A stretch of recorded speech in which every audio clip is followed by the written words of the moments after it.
Oke bosku, kita akan melanjutkan sebuah spoiler di mana sudah kita memasuki 105. Jangan lupa follow Facebook gua dan subscribe lah ya, karena ini channel baru dan semoga kita berhasil dalam membuat karya spoiler. Oke bosku, langsung aja kita terobos. Peng Zunzi telah menilai tubuh Shoyan dan menemukan bahwa esensi darah Phoenix Iblis kuno telah menyebar ke seluruh tubuhnya. Bahkan dengan kekuatan sebagai elit Dozon, Peng Zunzi pun tidak bisa ikut campur tangan secara acak, karena justru bisa menambah masalah. Sementara itu, Shoyan di dalam tubuhnya, di mana tetua gerbang Xiao itu sedang berusaha keras untuk menekan pemberontakan esensi darah Phoenix Iblis di dalam tubuhnya.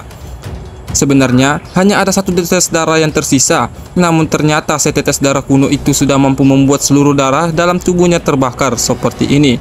Meskipun begitu, Shoyan tidak mau menyerah dan segera menyebarkan kekuatan spiritual untuk mengumpulkan darah kuno yang tersebar dengan tujuan untuk menyempurnakannya.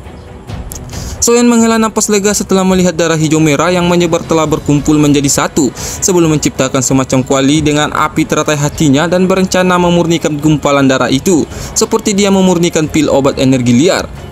Dalam esensi darah kuno berubah menjadi kekacauan seiring dengan suhu tinggi dikali api juga naik dengan cepat. Suhu yang sangat tinggi secara bertahap menyebabkan benih energi hijau merah menguap sebelum berubah menjadi gumpalan kabut hijau merah yang tidak lagi menunjukkan sifat kekerasan. Kabut hijau merah berulang kali merembes keluar dari atas kuali api, berulang kali menembus ke dalam tubuh Shoyan menjadi tonik yang luar biasa dan membuat seluruh bagian tubuhnya menguat. Meski begitu, Shoyan merasa jika penguatan gila-gilaan semacam ini juga berpotensi untuk membuat tubuhnya kacau balau, padahal masih ada 2/3 dari gugus energi hijau merah yang harus Shoyan serap. Dan benar saja, apa yang dikhawatirkan oleh Shoyan, gugus hijau merah yang terus menyerbunya itu membuat tubuhnya mulai menunjukkan pembekakan hingga membuat Peng Zunzi, Mu Jingluan dan juga Lin Yan berada di atas elang Indosiar mulai ketar-ketir melihat Shoyan malah berubah jadi obesitas seperti ini.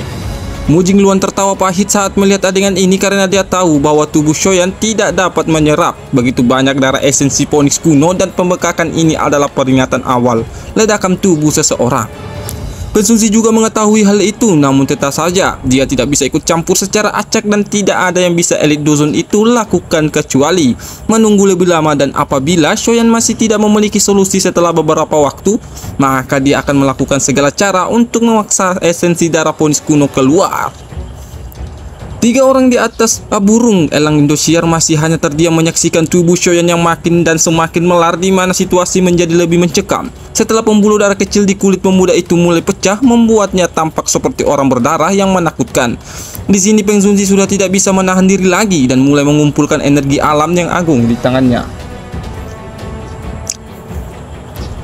Namun tepat ketika Peng Zunzi bermaksud untuk memaksa keluar darah esensi Phoenix kuno dari dalam tubuh Shoyan, murid Ya Allah itu justru membuka matanya, tiba-tiba membentuk semacam segel aneh di tangannya sebelum membuat sepasang sayap tulang raksasa dengan cepat mengepak dari balik punggungnya seperti permata. Tidak selesai sampai situ saja, energi hijau merah yang sebelumnya merebut tubuh Shoyan seperti banjir secara perlahan mengalir ke tulang-tulang tersebut dan membuatnya mengkilap dengan warna hijau merah.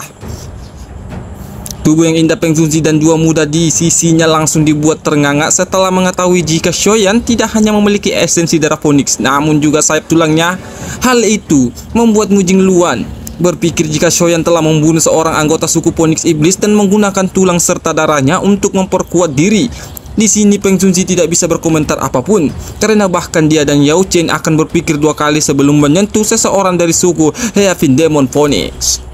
Belum sampai selesai Peng Zunzi mengamati situasi, mata Shoyan yang tertutup rapat bergerak-gerak sebelum kemudian berdiri mengepalkan tinjunya dan tanpa sadar melolong ke langit hingga mendengar raungan naga samar dan tangsi dan Peng Zunzi burung Phoenix yang mengguncang hati seseorang.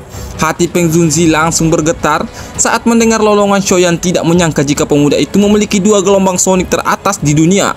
Namun Peng Zunzi juga meminta tuan muda ketiga keluarga Xiao itu untuk berhati-hati, karena saat ini suku Phoenix Iblis sepertinya pasti akan memberikan perhatian khusus kepadanya.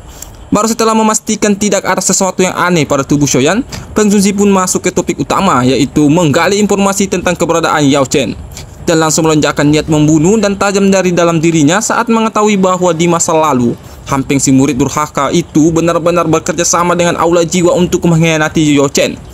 Setelah Peng Zunzi menyebut nama Abah Yalau ini, Mu Jingluan membelakakan matanya terkejut, tidak menyangka sama sekali jika Soyan sebenar-benarnya adalah murid dari Yao Chen, sang kepala pavilion bintang jatuh. Nama Yao Chen dipanggil biasa Yao Zunzi. Tidak pernah menunjukkan dirinya, Soyan jelas kaget saat mendengar Abah Yao Lao sebenarnya adalah kepala pavilion bintang jatuh.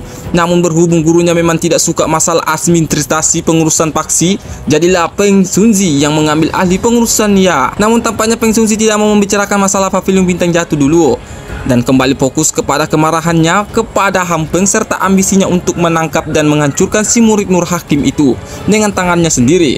Nah, ketika itulah Soyan menjentikan jarinya melepaskan botol giok tempat tubuh spiritual Han Peng ditahan, membuat Peng Zunzi buru-buru ngomel meminta Soyan melepaskan sebelum langsung giok. Ketika melihat wajah angker Peng Zunzi di hadapannya, mata Peng Zunzi sedingin es ketika menarik leher Han Peng. Dalam cengkeramannya membuat Han Peng buru-buru berteriak dan mengaku jika dia mengkhianati Yao Chen juga karena hasutan dan paksaan dari Aula Jiwa.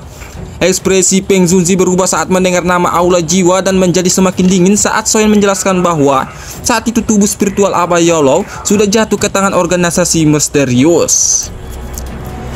Niat membunuh kembali melintas di mata Peng Zunzi saat dia menatap Han Peng dengan dingin seolah ingin menghancurkan bocah kurang ajar ini dengan jari-jarinya sebelum Soyan buru-buru menenangkannya dan berkata bahwa mereka masih membutuhkan Han Peng untuk memberi informasi tentang aula cabang tempat Yao Lao di penjara.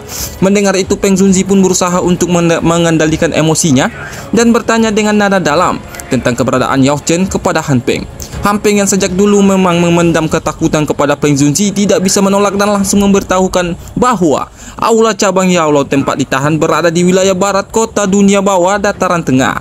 Namun saat Han Peng memberitahu hanya ada satu dusun di aula tersebut, ekspresi Peng Zunzi kembali menggelap karena dia tahu bahwa cabang aula jiwa setidaknya akan memiliki seorang kepala dan wakil terlepas dari beberapa rendah levelnya.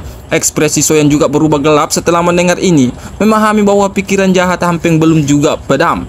Meski telah berada di dalam kondisi menyedihkan seperti ini, tanpa banyak babi ibu Soyan kembali memasukkan jiwa Han Peng kembali ke dalam botol giok sebelum mengirimkan segumpalan api tidak terlihat dan membuat teriakan sengsara yang tajam sekali terdengar di dalam botol giok.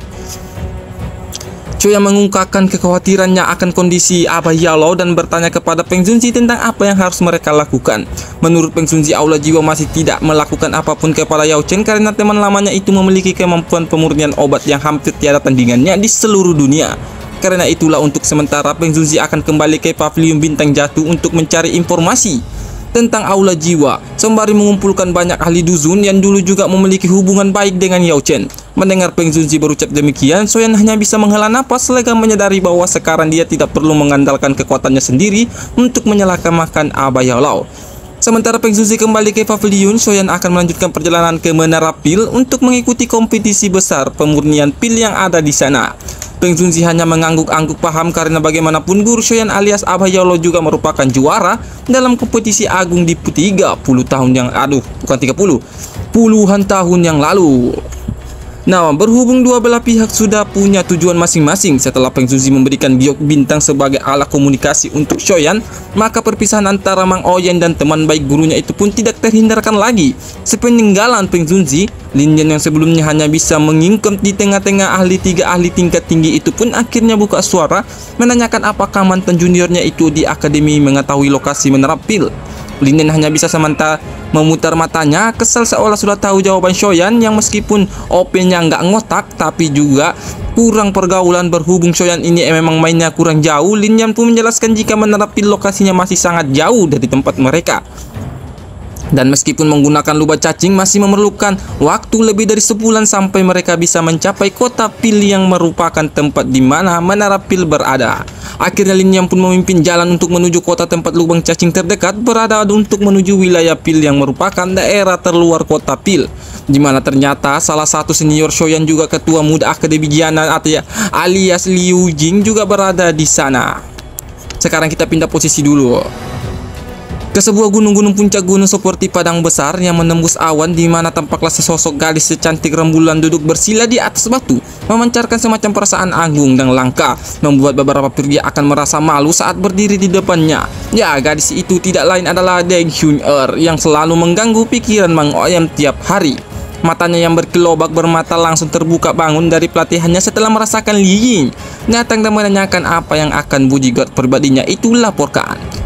Awalnya Xun Er sudah memasang wajah malas berpikir jika Li Ying akan melaporkan masalah klan Gu yang sudah membuatnya bosan setengah mati. Namun setelah Li Ying mengabarkan bahwa ada seseorang pemuda bernama Shoyan yang muncul di wilayah utara dataran tengah, tubuh ramping seindah gadis itu berarti berbalik turun dari puncak gunung dengan langkah yang cepat dan tanpa ragu sama sekali memberikan kabar sekaligus perintah kepala Li Ying untuk mengatur apa yang perlu diatur karena saat ini dia akan segera meninggalkan alam dan menuju dataran tengah.